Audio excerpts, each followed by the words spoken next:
Salah satu penyebab utama UMKM sulit naik kelas, bukan karena produknya lemah atau pasarnya sempit, melainkan karena keuangannya tidak jelas. Dompet pribadi dan kas bisnis bercampur, keluar masuk tanpa batas, tanpa catatan, tanpa kendali. Akibatnya, pemilik merasa bekerja keras, tetapi bisnis tidak pernah benar-benar tumbuh. Disinilah pemisahan keuangan menjadi titik balik yang menentukan. Memisahkan dompet pribadi dan kas bisnis bukan soal ribet administrasi, tetapi soal perubahan identitas. Saat uang bisnis diperlakukan seenaknya, bisnis tidak pernah dianggap entitas serius. Namun, ketika dipisahkan, pola pikir ikut naik kelas.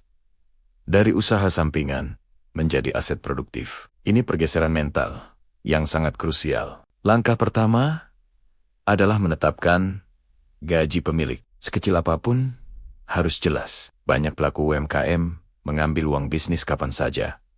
Ada kebutuhan pribadi. Ini membuat arus kas kacau dan kinerja usaha tidak bisa diukur. Dengan gaji tetap, pemilik belajar disiplin, dan bisnis belajar bernapas. Langkah kedua adalah membuka rekening terpisah khusus bisnis. Semua pemasukan usaha masuk ke sana.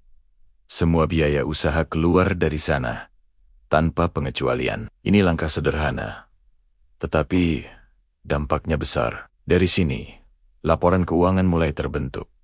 Keputusan menjadi berbasis data, bukan perasaan. Langkah ketiga adalah membedakan pengeluaran produktif dan konsumtif. Tidak semua yang dibeli untuk usaha benar-benar mendukung pertumbuhan. Audit rutin membantu menilai mana biaya yang menghasilkan, mana yang hanya kebiasaan lama. UMKM yang naik kelas selalu berani memangkas biaya yang tidak memberi nilai tambah.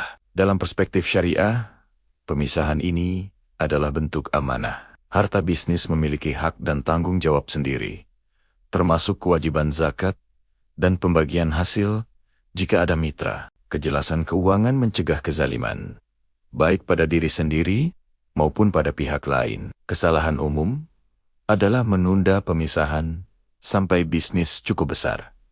Ini terbalik. Justru karena belum besar, pondasinya harus rapi. Bisnis yang tumbuh di atas pondasi berantakan akan membawa masalah yang sama dalam skala lebih besar. Secara psikologis, pemisahan keuangan memberi rasa profesionalisme. Anda tidak lagi sekedar sibuk, tetapi benar-benar membangun. Keputusan ekspansi, investasi alat, atau rekrutmen menjadi lebih terukur. Kesimpulannya, UMKM naik kelas dimulai dari satu disiplin dasar, memisahkan dompet pribadi dan kas bisnis. Langkah ini mungkin terasa sepele, tetapi efeknya sistemik. Ketika keuangan rapi, bisnis lebih mudah tumbuh. Dan ketika bisnis tumbuh sehat, pemiliknya ikut naik kelas bukan hanya secara omset, tetapi juga secara kendali dan ketenangan.